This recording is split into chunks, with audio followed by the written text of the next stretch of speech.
नमस्कार प्यारे साथियों, स्वागत है आप सभी का एक बार फिर से हमारे YouTube channel Prince education point पर। दोस्तों, आज की इस वीडियो में हम बात करने वाले हैं आरआरबी ग्रुप डी की जो रिक्रूटमेंट निकली है उसका ऑनलाइन फॉर्म आप लोग किस तरीके से भर पाएंगे। चाहे आप अपने मोबाइल फोन से फॉर्म भर रहे हैं या फिर अपना लैपटॉप या किस पीसी से कैसे भी आप फॉर्म भर रहे हैं, तो आप लोग इस पूरा प्रोसेस हम इस वीडियो में शेयर करेंगे जिससे कि आप आसानी से अपने फॉर्म को अप्लाई कर पाओ। तो चलिए दोस्तों, वीडियो को स्टार्ट करते हैं। उससे पहले मैं आप सभी को बताना चाहूंगा, अगर आप इसी तरह की अपडेट पाना चाहते हैं तो आप हमारे यूट्यूब चैनल को सब्सक्राइब करके बेल आइकन बटन प्रेस कर लीजिएगा, जिससे कि मैं जब भी कोई आगे वीडियो लेके आऊं तो उसका आपको तुरंत का तुरंत अपडेट मिलता रहे। तो चलिए दोस्तों, वीडियो को स्टार्ट करते हैं बिना देरी के। बताना चाहूंगा, देखिए आपको ऑफिशियल वेबसाइट पे आना है। ऑफिशियल वेबसाइट का लिंक मैं आपको वीडियो के डिस्क्रिप्शन बॉक्स में प्रोवाइड करा दूंगा। वहां से जैसे ही आप लिंक पे क्लिक करके यहाँ पे आओगे तो उसके बाद कुछ इस तरीके से इंटरफेस आप सभी के सामने खुलेगा, जैसा कि आप लोगों को यहाँ पे दिख रहा है। तो यहाँ पे एक आपको अप्लाई का सेक्शन मिलेगा जो कि आप लोग यहाँ पे चेक कर पा रहे होंगे। देखिए आपको अप्लाई वाले सेक्शन पे क्लिक करना है और जैसे आप अप्लाई वाले सेक्शन पे क्लिक करते हैं उसके बाद देखिए यहाँ पे आपको दो ऑप्शन मिलेंगे, क्रिएट एन अकाउंट और आपका ऑलरेडी हैव एन अकाउंट। ठीक है, अगर आपने मान लो पहले कभी भी आपने ग्रुप डी में पहले मान लो जैसे कि रेलवे में वैकेंसी निकली है, एनटीपीसी की, आरआरबी, एएलपी की या फिर आपका जेई की निकली है, ठीक है, और जितनी भी मतलब बाकी वैकेंसी निकली हुई है उनमें पहले कभी भी अगर आपने अप्लाई किया है यानी कि अब इस वेबसाइट पे आपने रजिस्ट्रेशन कर रखा है तो आपको ऑलरेडी हैव एन अकाउंट पे क्लिक करना है। और पहले कभी भी आपने आरआरबी की वेबसाइट पे एक साल पहले से अप्लाई नहीं किया है तो सिंपली आपको क्रिएट एन अकाउंट पे क्लिक करना है। तो आप समझ गए होंगे कि आपने अगर पहले अकाउंट बना लिया है तो आपको simply already have an account पे क्लिक करना है, और अगर आपने पहले कभी भी अकाउंट नहीं बनाया तो सिंपली आपको मैं बताना चाहता हूँ, जो भी भाई ऐसे हैं जो आरआरबी ग्रुप डी का फॉर्म हमारे द्वारा भरवाना चाहते हैं तो आप हमारे द्वारा भी अपना एप्लीकेशन फॉर्म भरवा सकते हो और आपका फॉर्म अच्छी तरह से भरा जाएगा जिसमें आपको फाइनल प्रिंट भी आप सभी के लिए दिया जाएगा। ठीक है, जिसके लिए आपको ये डॉक्यूमेंट सेंड करने पड़ेंगे जो मैं आप सभी के लिए बता रहा हूँ। देखिए, इसमें आपको अपना पासपोर्ट साइज फोटोग्राफ भेजना है जो कि व्हाइट बैकग्राउंड के साथ में होना चाहिए, आपको सिग्नेचर करके भेजने व्हाइट पेपर पे। उसके बाद अपनी 10th की मार्कशीट भेजनी है। उसके बाद आपको आईटीआई सर्टिफिकेट अगर आपके पास है, नहीं तो आप भेज देंगे तो ठीक है, और नहीं है तो उसके लिए कोई जरूरत है भी नहीं, मैंडेटरी नहीं है ये, सिर्फ आपकी 10th की मार्कशीट मैंडेटरी है। उसके बाद आपको अपना आधार कार्ड भेजना है दोनों तरफ से, और उसके बाद email ID, mobile number, caste certificate आपको भेजना है। SC ST OBC WS category वाले जो भी सेंट्रल गवर्नमेंट का है वो कास्ट सर्टिफिकेट भेज सकते हैं। उसके बाद अपना बैंक की पासबुक डिटेल भेजनी है जिससे कि आपकी जो फीस लगी है वो आपकी फीस रिफंड हो पाए। उसके बाद आपको आरआरबी जोन अपना जो भी बताना है किस आरआरबी जोन से आप अप्लाई करवाना चाहते हैं। ये आपको सभी डॉक्यूमेंट को क्या करना है कि ये जो हमारा व्हाट्सअप नंबर है केवल आपको व्हाट्सअप पे मैसेज करना है। व्हाट्सअप नंबर है 9412624733 हमारा व्हाट्सअप नंबर है। इस पर आप लोग अपना सभी डॉक्यूमेंट को आप लोग सेंड कर देंगे, हमारा आपका फॉर्म कंप्लीट तरीके से भर जाएगा। और फॉर्म भरने का जो चार्ज है वो आपको मैं पहले बता देता हूँ। फॉर्म भरने का जो चार्ज है वो 100 रुपये यानी 100 रुपीज़ आपसे पेमेंट लिया जाएगा फॉर्म भरने का चार्ज। ठीक है भाई, ये चीज़ आपकी समझ में आ गई। और बाकी किसी भी तरह की दिक्कत आती है तो ये हमारी इंस्टाग्राम आईडी है प्रिंस गौतम 347, यहाँ पे आप कोई भी दिक्कत है तो आप मैसेज भी कर सकते हैं। ठीक है भाई, चलिए आगे बात करते हैं। क्लिक करना है तो मान ली मैं क्रिएट एन अकाउंट पे क्लिक करता हूँ और देखिए जिन्होंने भी कर लिया है तो वो अपना डायरेक्टली लॉगिन पे क्लिक करेंगे। ठीक है, उसके बाद यहाँ क्रॉस कर देंगे और जो भी कैंडिडेट ने पहले कभी भी कुछ नहीं किया है तो सिंपली यहाँ पे आ जाएंगे। ठीक है, यहाँ पे आने के बाद देखिए यहाँ पे आपको अपनी नेशनलिटी सेलेक्ट करनी है कि आप कहाँ से बिलोंग करते हैं, तो इंडिया यहाँ पे सेलेक्ट कर लेना है। उसके बाद आपको जो भी आपका नाम है अपना नाम यहाँ पे आप लोग डाल देना है, जैसे कि मैं यहाँ पे आपका नाम डाल देता हूँ एग्जाम्पल के लिए। ठीक है, इसी तरीके से आप जो भी आपका नाम है वो अपना डाल देने है। मैं अभी सैंपल के तौर पे डाल रहा हूं तो इस तरीके से आप लोग डाल सकते हैं। ठीक है, उसके बाद आपको यहाँ पे दोबारा से वेरीफाई करना है और यहाँ पे ये टिक भी हो जाएगा। ठीक है, उसके बाद आप अपने नाम को चेंज करना चाहते हैं तो यहाँ पे यस करेंगे, नहीं तो सिंपली मैं नो कर देता हूँ। उसके बाद आपकी जो भी डेट ऑफ बर्थ है वो आपको अपनी इस तरीके से कैलेंडर में जाके डेट ऑफ बर्थ को अपना सेलेक्ट करना है। पहले अपनी ईयर सेलेक्ट करनी है, जो भी आपकी ईयर है वो इस तरीके से अपना ईयर सेलेक्ट करेगा। ठीक है, यहाँ पे मैं अभी करता हूँ जैसे कि ईयर मैं सेलेक्ट करता हूँ, तो इस तरीके से क्या होगा कि अपनी ईयर आपको सेलेक्ट कर लेनी है। ठीक है, और जो भी आपका मंथ है वो अपना मंथ, जैसे कि यहाँ पे जुलाई दिखा रहा है तो आप इसको आगे भी बढ़ा सकते हो, अगस्त भी कर सकते हो। ठीक है, तो इस तरीके से आप जो भी चाहे वो अपने आप कर सकते हैं। और मैंने यहाँ पे डेट सेलेक्ट कर ली है, इस तरीके से यहाँ पे आपको डेट हो जो सेलेक्ट कर लेनी है। उसके बाद आपको क्या करना है कि कीबोर्ड से जो है यहाँ पे रीटाइप डेट ऑफ बर्थ। ठीक है, तो आपको अपनी डेट ऑफ बर्थ टाइप करनी है, जैसे कि मैं अभी टाइप करता हूँ तो जैसे कि 28/8/1999 करता हूँ तो इस तरीके से यहाँ पे ये आ जाएगी। ठीक है, तो देख सकते हैं आप लोग मैंने ये टाइप किया और आप सभी के सामने करेक्ट का निशान आ गया। ठीक है, उसके बाद सिंपली आपको क्या करना है कि यहाँ पे मेल, फीमेल एंड ट्रांसजेंडर यहाँ पे जो भी है आप अपना क्लिक करेंगे। तो मैं मेल पे क्लिक कर लेता हूँ। उसके बाद क्या करना है कि आपको फिर से मेल पे क्लिक करना है, दोबारा से कंफर्म करना पड़ेगा। उसके बाद आपकी जो भी फादर्स नेम है वो अपना फादर्स नेम आप लोग यहाँ पे डालोगे, जैसे कि मैं अभी डालता हूँ यहाँ पे। ठीक है, जो भी आपके पिताजी का नाम है वो अपना इस तरीके से यहाँ पे डाल लेगा। ठीक है, मैं जैसे कि यहाँ पे डाल लिया। उसके बाद क्या करना है कि आपको दोबारा से रीटाइप करना है। ठीक है, इस तरीके से जो भी आपका जो भी नाम है वो अपना रीटाइप कर लेगा आप लोग। ठीक है, जैसे कि मैंने अभी आपके सामने किया और देख सकते हैं करेक्ट का ऑप्शन आप सभी के सामने आ गया। ठीक है, उसके बाद सिंपली आपकी माताजी का नाम डालना है, जो भी आपकी माताजी का नाम है वो अपनी माता जी का नाम आप लोग यहाँ पे डाल दोगे, जैसे कि यहाँ पे डाल दिया है। ठीक है, उसके बाद आपको फिर से क्या करना है कि आपको फिर से अपना माता जी का नाम दोबारा से यहाँ पे आपको डालना पड़ेगा। ठीक है भाई, इस चीज का आपको खासकर में ध्यान रखना है। उसके बाद आपको क्या करना है कि यहाँ पे आपको अपनी ईमेल आईडी डालनी है। जो भी आप अपना ईमेल आईडी इसमें डालना चाहते हैं वो ईमेल आईडी आपकी वैलिड होनी चाहिए। साथ ही आपकी जो ईमेल आईडी है वो आपके फॉर्म में हमेशा रहनी चाहिए जब तक आपका ज्वाइनिंग ना हो जाती जब तक। ठीक है, तो उसके लिए आपको यहाँ पे अपनी ईमेल आईडी डालनी है। उसके बाद आपके नंबर पे ईमेल आईडी पे एक ओटीपी जाएगा, और जैसे ही वो ओटीपी आता है उसके बाद आपको यहाँ पे फिलअप कर लेना है और उसके बाद वैलिडेट पे क्लिक कर देना है। ठीक है, सेम उसी के बाद यहाँ पे इसी तरीके से आपको अपना मोबाइल नंबर भी डालना है। ठीक है, मोबाइल नंबर प्राइवेसी की वजह से ये सारी चीजें नहीं दिखा रहा, लेकिन आप इस तरीके से डाल सकते हैं। ठीक है, यहाँ पे आपको सेम इस तरीके से मोबाइल नंबर डालना है, और जैसे आप यहाँ पे अपना मोबाइल नंबर डाल लेते हैं तो उसके बाद जनरेट ओटीपी क्लिक करना है। उसके बाद आपको क्या करना है कि यहाँ पे ओटीपी को फिलअप कर लेना है और देन आपको वैलिडेट पे क्लिक करना होगा। ठीक है, उसके बाद क्या करना है कि यहाँ पे आपको आधार वेरिफिकेशन करना है। ठीक है, यहाँ पे आपको अपना आधार वेरिफिकेशन करना है। यहाँ पे आपको अपना आधार नंबर डालना है, और आधार नंबर डालने के बाद आपके ओटीपी जाएगा आधार पे। उसके बाद यहाँ पे आपको क्या होगा कि वो ओटीपी फिलअप कर देना है और देन आपको वेरीफाई कर लेना है। ठीक है, और मान लो अगर आपके पास आधार कार्ड नहीं है और इन केस किसी भी तरह से दिक्कत है तो आप इसमें यहाँ पे I do not have Aadhaar card पे आप लोगों को क्लिक करना है, और जो भी आपके पास आईडी है वो आईडी आप लोग दे सकते हैं। ठीक है भाई, फिलहाल मैं नहीं दे रहा हूँ, अगर आप चाहें तो दे सकते हो। ठीक है भाई, ये आपके पास ऑप्शन रहता है। ठीक है, मान लो आपके पास आधार कार्ड नहीं है, उसमें या करेक्ट डिटेल नहीं है, तो आप उसका पैन कार्ड वगैरह या फिर अपना ड्राइविंग लाइसेंस वगैरह कुछ भी यहाँ पे दे सकते हो। उसके बाद आपको क्या करना है कि यहाँ पे टिक कर देना है, और जैसे दोस्तों आप यहाँ पे टिक कर देते हो उसके बाद आपको एक पासवर्ड बनाना है, एक स्ट्रॉन्ग सा पासवर्ड बनाना है, जिसमें आपको ध्यान रखना है कि एक कैपिटल लेटर होना जरूरी है, साथ ही आपको एक स्मॉल लेटर भी जरूरी है, साथ ही उसमें कोई भी स्पेशल कैरेक्टर होना चाहिए और एक नंबर होना चाहिए। ठीक है, इस तरीके से आपका जो भी नाम है वो अपना बना सकते हो। जैसे कि मैं अभी आपके सामने बनाता हूँ, तो जैसे कि एक बड़ा अक्षर लिया, उसके बाद मैं अपना छोटा अक्षर ले लेता हूँ, तो जो भी है मतलब इस तरीके से मैं यहाँ पे बना लेता हूँ। इस तरीके से कुछ भी आपको यहाँ पे बना लेना है, जैसे कि मैं अभी बना रहा हूँ। तो इस तरीके से क्या करना है कि आपको अपना जो भी पासवर्ड है अपना बना लेना है। मैंने इस तरीके से यहाँ पे पासवर्ड को बना लिया है। ठीक है भाई, उसके बाद क्या करना है कि यहाँ पे देख सकते हैं जैसे आप यहाँ टाइप करते हो पासवर्ड बना के, उसके बाद सेम आपको ऐसे यहाँ पे टाइप कर देना है। ठीक है, जैसे कि मान लो किसी का नाम है @123 हो गया, या फिर कोई भी आप बनाना चाहते हैं नंबर वगैरह कुछ भी आप बना सकते हो। उसके बाद सिंपली आपको यहाँ पे आई एम डॉट रिवोट पे क्लिक करना है। उसके बाद आपको preview and account create account पे क्लिक करना है, और उसके बाद आपकी डिटेल आएगी और आपकी डिटेल करेक्ट बैठती है तो आप उसको यही की करेक्ट सक्सेसफुल कर दोगे, तो उसके बाद क्या होगा कि आपका जो ईमेल यहाँ पे जो है रजिस्टर हो जाएगा। ठीक है, ये सारी चीजें रजिस्टर होने के बाद सिंपली आपको यहाँ पे दोबारा से लॉगिन बट सेक्शन पे आना है, और दोबारा से लॉगिन सेक्शन पे आने के बाद या फिर होम सेक्शन पे चले जाते हैं तो यहाँ से भी आप ऑलरेडी हैवर अकाउंट पे आ सकते हैं, और यहाँ से वो भी कैंडिडेट देख सकते हैं इस वीडियो को जो भी कैंडिडेट पहले भी कभी भी रजिस्ट्रेशन कर रखा है। ठीक है, तो सिंपली आपको ऑलरेडी हैवर अकाउंट पे क्लिक करना है। उसके बाद क्या करना है कि आपको अपना जो भी अपने ईमेल आईडी या फिर अपना मोबाइल नंबर जो भी आपने डाला है वो आपको इस कॉलम में अपना डाल देना है। ठीक है, एग्जांपल के लिए चाहे जो भी आपने डाला हो, मैं जैसे कि 1 2 3 4 5 6 7 कुछ भी डाल देता हूँ। इस तरीके से आपका जो भी मोबाइल नंबर है मोबाइल नंबर डालेंगे, उसके बाद जो भी आपने वो पासवर्ड डाला था वो सेम पासवर्ड आपको यहाँ पे टाइप करना है, और आपको यहाँ पे I am dot A robot पे क्लिक करना है, और देन आपको लॉगिन सेक्शन पे क्लिक करना है। और जैसे दोस्तों आप लॉगिन सेक्शन पे क्लिक करते हैं उसके बाद देखिए यहाँ पे एक आधार वेरीफाई का ऑप्शन आप सभी के सामने नजर आएगा, जैसे कि यहाँ पे आपको जनरेट ओटीपी पे क्लिक करना है, और जैसे आपके आधार पे मोबाइल नंबर जो भी आपने रजिस्ट्रेशन कर रखा होगा, मोबाइल में लगा रखा होगा नंबर, उस नंबर पे आपको ओटीपी जाएगा, यहाँ पे वो ओटीपी फिलअप कर देना है, और देन आपको क्या करना है कि यहाँ पे टिक करने के बाद आपको इसको वेरीफाई कर लेना है। ठीक है, क्योंकि यहाँ पे आधार वेरिफिकेशन बहुत जरूरी है, क्योंकि आप एग्जाम देते हो तो उस टाइम पे दिक्कत ना हो, तो इसलिए आपके आधार वेरिफिकेशन आपसे ये मांगते हैं। ठीक है भाई, तो जैसा कि दोस्तों आप लोग यहाँ पे चेक कर पा रहे हैं, ऑनलाइन एप्लीकेशन लॉगिन करने के बाद आप सभी के सामने ऑप्शन आएगा, यहाँ पे एक ऑनलाइन एप्लीकेशन का ऑप्शन नजर आएगा, जैसा कि आप लोग यहाँ पे देख सकते हैं ऑनलाइन एप्लीकेशन यहाँ पे लिखा हुआ है। उसके बाद सिंपली आपको यहाँ पे एक आपको अपना जोन सेलेक्ट कर लेना है कि किस जोन से आप लोग अपने अप्लाई करना चाहते हैं, जहाँ सारे जोन आपको यहाँ पे देखने को मिल जाते हैं, इनमें से आप कोई भी एक जोन सेलेक्ट कर सकते हैं जो आप चाहते हैं। उसके बाद आप लोग यहाँ पे क्या करना है, आपको यहाँ पे आपको टिक कर देना है, तो आप टिक जैसे ही कर दोगे उसके बाद आपको नेक्स्ट बटन पे क्लिक करना है। ठीक है, और जैसे ही आप नेक्स्ट बटन पे क्लिक करोगे तो क्या होगा कि आपकी जो बेसिक डिटेल होती है वो डिटेल आपका ये मैच कर लेता है वहाँ से। ये चीज़ आपको खासकर में ध्यान रखनी पड़ेगी। ये जो मैं डिटेल आप लोग जैसे कि देख पा रहे हैं, ये सारी डिटेल आपकी वही डिटेल है जो डिटेल आपने भरी थी। ठीक है, इसको आप क्रॉस कर देना है।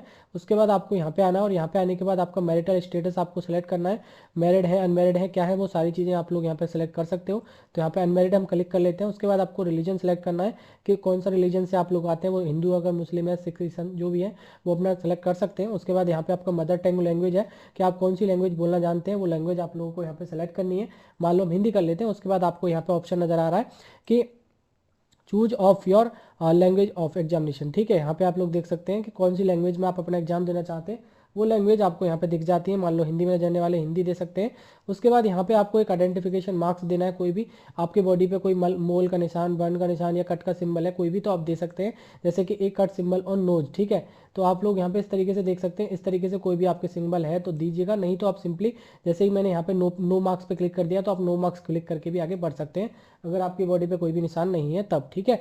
उसके बाद क्या करना है कि आपको अपनी कैटेगरी सेलेक्ट करनी है। यूआर वाला यूआर सेलेक्ट करेगा, ओबीसी वाला ओबीसी सेलेक्ट करेगा और अपना यहाँ पे आप लोग उसको एग्री करोगे और डिटेल को फिलअप करोगे, ठीक है। जो भी आपकी कैटेगरी है वो कैटेगरी आप लोग यहाँ पे सेलेक्ट करोगे, ठीक है। जैसे हमने इसको आई अंडरस्टैंड कर लिया। उसके बाद यहाँ पे आपको क्या करना है कि यहाँ पे आपको फिर से अपना कास्ट, जो भी नेम ऑफ कास्ट, क्या कास्ट है आपकी, कास्ट डालनी है। सर्टिफिकेट नंबर आपको डालना होगा इस कॉलम में। एग्जाम्पल के लिए मैं कुछ भी यहाँ पे डाल देता हूँ। इस तरीके से आपको अपना सर्टिफिकेट नंबर डालना है। देन आपको कौन सी अथॉरिटी से वहाँ पे आपका ये यानी कि जनरेट हुआ है, ठीक है, इशू हुआ है, वो अपना यहाँ पे डाल देना है। जो भी है जहाँ से भी हुआ हो वो अपना डाल दीजिएगा। उसके बाद यहाँ पे आपको ऑप्शन मिलेगा कौन सा स्टेट से हुआ है, आप लोगों को अपना स्टेट सेलेक्ट कर लेना है। उसके बाद यहाँ पे एक ऑप्शन नजर आएगा किस डेट को आपका इशू हुआ है, वो डेट आप लोगों को यहाँ पे डालनी होगी, ठीक है। इस तरीके से किसी भी डेट में अगर आपका हुआ है तो वो इस डेट डाल सकते हैं। उसके बाद यहाँ पे आपसे बोलेगा कि आपको ट्रैवलिंग पास चाहिए या नहीं। अगर आप SC ST कैटेगरी से आते हैं तो आपको ट्रैवलिंग पास मिलेगा, नहीं तो आपको नहीं मिलेगा। चाहिए तो यस करिएगा और आपको अपना कास्ट सर्टिफिकेट अपलोड करना पड़ेगा, ठीक है। और नहीं तो आपको नहीं चाहिए तो नो पे क्लिक करके आगे बढ़ सकते हैं। और चाहिए तो यहाँ पे आपको एक नियरेस्ट रेलवे का स्टेशन नाम डालना है। उसके बाद यहाँ पे आपको सर्टिफिकेट अपना अपलोड कर देना है, ठीक है। उसके बाद क्या होगा कि आपको अपना स्टेट सेलेक्ट कर लेना है। जो भी आपका स्टेट है वो आप लोग स्टेट सेलेक्ट कर लोगे, ठीक है। मान लो यूपी वाले हैं तो यूपी सेलेक्ट कर लेंगे। उसके बाद आपको डिस्ट्रिक्ट क्या है वो अपना डिस्ट्रिक्ट आप लोग यहाँ पे सेलेक्ट कर लोगे, ठीक है। डिस्ट्रिक्ट हम इस तरीके से यहाँ पे सेलेक्ट कर लेते हैं। आपका जो भी एड्रेस है वो आप लोग अपना एड्रेस को यहाँ पे टाइप कर लोगे, हमारा जो भी एड्रेस है। इस तरीके से जो भी आपका एड्रेस है वो अपना एड्रेस आप लोग टाइप करोगे, ठीक है। और आपकी सिटी क्या है वो आपको सिटी यहाँ पे डाल देनी है, ठीक है। कौन सी आपका सिटी पड़ता है वो सिटी डालेंगे और पिन कोड डाल देंगे, ठीक है। सेम डिटेल, अगर आपकी दोनों डिटेल मान लो करेक्ट है, परमानेंट और करस्पॉन्डेंस एड्रेस सेम है तो यहाँ पे आप टिक कर सकते हैं। और अलग अलग है तो यहाँ पे अलग और यहाँ पे अलग दोनों आप डालेंगे और सिंपली यहाँ पे सेव कर लेंगे, ठीक है। उसके बाद दोस्तों कुछ इस तरीके से इंटरफेस आप सभी के सामने खुलेगा, जो कि आप लोग यहाँ पे चेक कर सकते हो। यहाँ पे आपसे बोलेगा are you ex serviceman, अगर आप एक्स सर्विस मैन है तो यस करिए, नहीं तो नो पे क्लिक करके आगे बढ़ोगे। उसके बाद आप पर्सन विद डिसेबिलिटी यानी PWD कैंडिडेट हैं तो आप यस करेंगे। और उस तरह की डिटेल अगर आपके पास दिक्कत है तो उसमें आप डिसेबिलिटी वगैरह यहाँ पे कैटेगरी ऑफ डिसेबिलिटी, सब डिसेबिलिटी वगैरह ये सारी डिटेल डालनी पड़ेगी। नहीं तो आप सिंपली नो पे क्लिक करोगे और आगे बढ़ोगे। उसके बाद आपको स्क्राइब चाहिए या नहीं, अगर आपको चाहिए तो आपको यहाँ पे एस करना है और नहीं तो सिंपली नो पे क्लिक करना है। उसके बाद अगर आप EBC कैटेगरी होल्डर हैं तो आप लोगों को EBC सर्टिफिकेट होल्डर हैं तो यस करेंगे, नहीं है तो नो क्लिक करेंगे। उसके बाद यहाँ पे आपको रेलवे के एम्प्लॉय हैं तो यस करेंगे, नहीं तो नो पे क्लिक करेंगे। उसके बाद यहाँ पे आपसे बोलता है कि करंटली एम्प्लॉयड डिटेल, ठीक है। अगर आप रेलवे में कहीं भी जॉब कर रहे हैं या फिर इसके अलावा कहीं PSU में, गवर्नमेंट सेक्टर में या फिर सेंट्रल गवर्नमेंट में कहीं जॉब कर रहे हैं तो इसमें डिटेल डालेंगे, नहीं तो आप नॉट एप्लीकेबल कर देंगे, ठीक है। उसके बाद आपसे बोलता है detail course completed act apprentice, अगर आपने अप्रेंटिस वगैरह किया हुआ है तो यस करेंगे, उसकी डिटेल देंगे। और नहीं किया हुआ तो सिंपली क्या करेंगे आप नो पे क्लिक कर देंगे, ठीक है। उसके बाद आपसे बोलेगा यहाँ पे आपको बैंक डिटेल और फीस रिफंड, ठीक है। यानी कि जिस भी आप लोग अपना बैंक की डिटेल डालोगे, जिसमें आपने पेमेंट जो करोगे उसमें से आपको 500 रुपये पेमेंट करोगे तो आपको 400 रुपये रिफंड होगा। और आप 250 रुपये पेमेंट करोगे तो आपका 250 रुपये रिफंड होने वाला, जो कि SC ST कैटेगरी के लिए है 250 और OBC EWS और जनरल के लिए आपका जो है 500 रुपये फीस है, ठीक है। तो यहाँ पे आपको वो डिटेल डाल लेनी है अकाउंट की, जिसमें आपका पैसा जो है रिफंड आ जाएगा जब आप अपना एग्जाम दे लोगे तब। तो यहाँ पे आप लोगों को refund of fees amount holder name, ठीक है। यहाँ पे आपको कौन सा अमाउंट होल्डर नेम यहाँ पे डाल देना है, ठीक है। अकाउंट होल्डर नेम, क्या अकाउंट वाले का नाम क्या है वो अपना नाम डाल दूंगा। इस तरीके से जो भी आपका नाम है वो नाम यहाँ पे आप लोग डाल दोगे। उसके बाद जो भी आपका बैंक का अकाउंट नंबर है वो अकाउंट नंबर इस तरीके से आप लोग डाल दोगे। हालांकि मैं एकदम सही नहीं डालता हूँ क्योंकि सारी डिटेल आपको यहाँ पे शो नहीं कर सकता, बस ये है कि प्राइवेसी की वजह से वो डिटेल आपको बस रखनी पड़ती है, ठीक है। तो इस तरीके से आपको कोई भी डिटेल को अपना डाल के रखना है। और आप देखो गलत डालोगे तो यहाँ पे मिसमैच भी बता देगा तुरंत, ठीक है। तो इसलिए आप लोगों को खासकर में ध्यान रखना है कि जो भी डिटेल आप लोग डाल रहे हैं वो डिटेल आप लोग एकदम अच्छे से डालें, ठीक है। तो यहाँ पे मैं भी अपना डाल दे रहा हूँ। उसके बाद आपको क्या करना है कि यहाँ पे जैसे मैं डालता हूँ ऐसे ऐसे ही आपको सही तरह से डाल देना है। उसके बाद आपका ये डिटेल आपका हो जाएगा, ले लेगा, ठीक है। मैं जैसे कि मैंने एग्जांपल के लिए डाल लिया, हालांकि अकाउंट नंबर नहीं है। उसके बाद आपको IFSC कोड क्या है, वो IFSC कोड आपकी पासबुक पे लिखा हुआ रहता है, वो IFSC कोड आपको डाल देना है, ठीक है। जो भी आपका IFSC कोड है उसके बाद यहाँ पे आपकी बैंक का नाम आ जाएगा और आपका रिफंड की जो बैंक का नाम आ जाएगा। उसके बाद आपका एड्रेस क्या है बैंक का वो भी आप सभी के सामने आ जाएगा, ठीक है। उसके बाद आप सिंपली 7 नेक्स्ट कर दोगे और आगे बढ़ जाओगे, ठीक है भाई। तो जैसा कि दोस्तों आप लोग यहाँ पे देख सकते हैं कुछ इस तरीके से इंटरफेस आपके सामने खुलेगा और जो भी डिटेल आपने डाल रखी होगी 10th की वो आप सभी के सामने आ जाएगी। ठीक है, प्राइवेसी को मैं ब्लर कर दूंगा जो भी आपके सामने शो हो रही है। तो आप लोग देख सकते हैं आपकी डिटेल सही नहीं है तो आप उसको यहाँ पे एडिट का ऑप्शन आएगा, आप उसको एडिट करके जो भी आपका देखिएगा मैट्रिकुलेशन आपने किया है, किस स्टेट से किया है, वो अपना स्टेट यहाँ पे आप लोग सेलेक्ट कर लोगे। उसके बाद अपना यहाँ पे आप लोग जो भी आपका स्टेट से किया है, डिस्ट्रिक्ट से किया है, डिस्ट्रिक्ट कौन से बोर्ड से किया है, पासिंग डेट और रोल नंबर, और उसके बाद आपका मार्कशीट सर्टिफिकेट का सीरियल नंबर आपको यहाँ पे डालना है और अपडेट आपको कर देना है। ठीक है, ये अपडेट करने के बाद आपको क्या करना है, उसके बाद आपको इस तरीके से अपडेट कर देना है। देख सकते हैं आपका ये डिटेल जो है यानी कि your education detail update successfully हो जाएगा। उसके बाद अगर आपके पास आईटीआई है तो आप यहाँ पे आईटीआई भी डाल सकते हो, या फिर आपके पास नहीं एनईसी वगैरह कुछ है तो वो डाल दोगे और आईटीआई की डिटेल यहाँ पे आपको सेम डालनी पड़ेगी। किस ट्रेड में किया है, एनी में जो भी है आप लोग कहाँ से किया है वो अपना स्टेट डालोगे यहाँ पे। उसके बाद किस डिस्ट्रिक्ट से किया है वो डिस्ट्रिक्ट आपको यहाँ पे डाल देना है। उसके बाद नेम ऑफ इंस्टीट्यूट डालना है, पासिंग डेट डालनी है। ठीक है, जो भी आपकी पासिंग डेट है। उसके बाद आपको एनसीबीटी से हुआ है, एससीबीटी से हुआ है वो डालना है, और टाइप ऑफ कि यानी कि यहाँ पे आप लोग देख सकते हैं यानी कि आपको एनटीसी और आपके एसटीसी इस तरीके से डिटेल डालने के बाद इसको ऐड पे क्लिक करेंगे और नेक्स्ट पे क्लिक कर सकते हैं। और अगर मान लो आपके पास आईटीआई नहीं है तो सिंपली आप डायरेक्टली आप 10th की डिटेल फिलअप करके अपना नेक्स्ट कर सकते हो। ठीक है भाई, और जैसे ही आप नेक्स्ट बटन पे क्लिक करोगे उसके बाद कुछ इस तरीके से इंटरफेस आप सभी के सामने खुलेगा जो कि आप लोग यहाँ पे चेक कर सकते हैं। ठीक है, उसके बाद आपको देखिए अपना फोटोग्राफ अपलोड करना है। फोटोग्राफ जब अपलोड कर रहे हैं तो एक चीज़ का खासकर में ध्यान रखें, उसका जो साइज है वो आप लोगों को साइज पहले से बना के रख लेना है। 50 के बी से लेकर 100 के बी के बीच आपको साइज बना के रखना है, जो कि जेपीजी फॉर्मेट में रखना है। और हाइट और विड्थ वगैरह सारा कुछ आपको पिक्सल वगैरह ये अच्छे से चेक कर लेने हैं जो यहाँ पे लिखे हुए हैं, इसी के हिसाब से आपको करना है, जो कि आई एम रिसाइजर एक वेबसाइट है, वहाँ से जाके आप उसको कर सकते हो। और वाइट बैकग्राउंड के साथ में आपको फोटोग्राफ अपलोड करना पड़ेगा। देखिए आपको यहाँ पे आप सैंपल भी देख सकते हैं कि किस तरीके का फोटो आपका एक्सेप्ट होने वाला है। तो दोस्तों ऐसे कोई भी फोटो आप अपलोड ना करें जिस तरीके से यहाँ पे देख सकते हैं आप लोग, आपकी आंखें क्लियर नहीं दिख रही हैं, या फिर आपको निगाह सामने नहीं है, या फिर आपने कैप पहन रखा है, या फिर आपने चश्मा पहन रखा है, या फिर आप टेढ़े खड़े हुए हैं, या फिर इस तरीके का कोई भी फोटो आपको अपलोड नहीं करना। फोटो जो अपलोड करना है वो केवल और केवल इस तरीके का अपलोड करना है, ये चीज़ आपको खासकर में ध्यान रखनी है। और अगर आप मान लो कुछ जो मुस्लिम वगैरह होते हैं जो हिजाब वगैरह पहनते हैं, पता नहीं क्या बोलते हैं उसे, मुझे कंफर्म नहीं पता, तो ये आप पहनते हैं तो ये भी आप लोग यहाँ पे देख सकते हैं इस तरीके का अपलोड करें।